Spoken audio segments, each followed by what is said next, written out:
พี่น้องเอ้ยมื้อนี้กินง่ายอยู่ง่ายเด้อพ่อตากินกับหยังมื้อนี้คือง่ายแท้ ต้มมีมาเด้อ ต้มมีพี่น้องเอ้ยเดี๋ยวกินต้มมีมื้อนี้ใส่หยังแหน่ฮะใส่ไข่ ใส่ไข่2 หน่วยนี่เท่านั้นใส่เบิดซ้ำ ไข่แพง ไข่แพงเพิ่นว่าใส่2 หน่วยพอเพิ่นว่าร้านอาหารก็มีขั่วซีนไก่เนาะหน้าเอิกมันนะ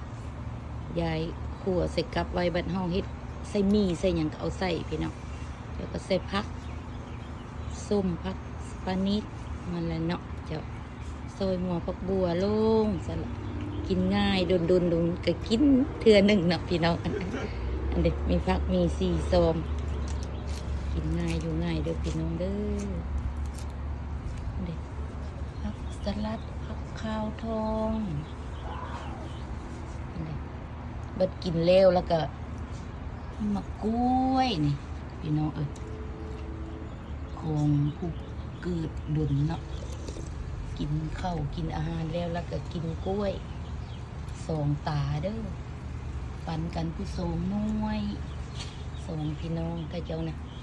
เจ้านี่เด้นี่เป็นยังไง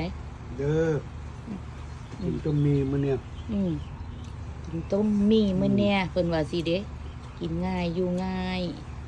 สั่นแหละดุนได้ก็กินเท่านึงบ่ทุกบ่ทันเนาะโอ้ดุนนี่ก็คึดยากเลยพี่น้องว่าต้มมีก็ได้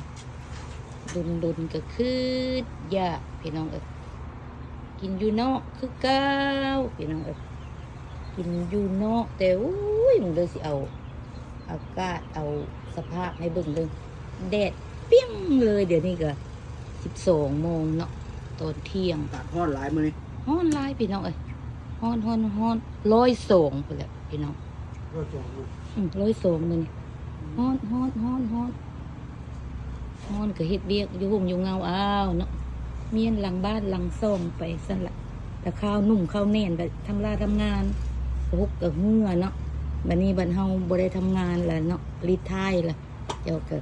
เมียนบ้านเมียนซ่องไปนะปัดหลายปีไปละถ้าบุญมันคนนึงก็ยันเมียนยากเนาะเจ้า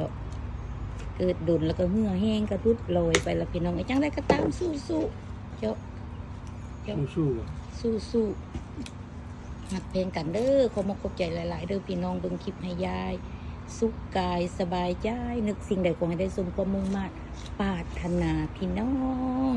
เจ้ากบใจเบิ่งคลิปให้ยายเจ้าอยู่ดีมีแรงเมื่อสุดตนสุคนเด้อพี่น้อง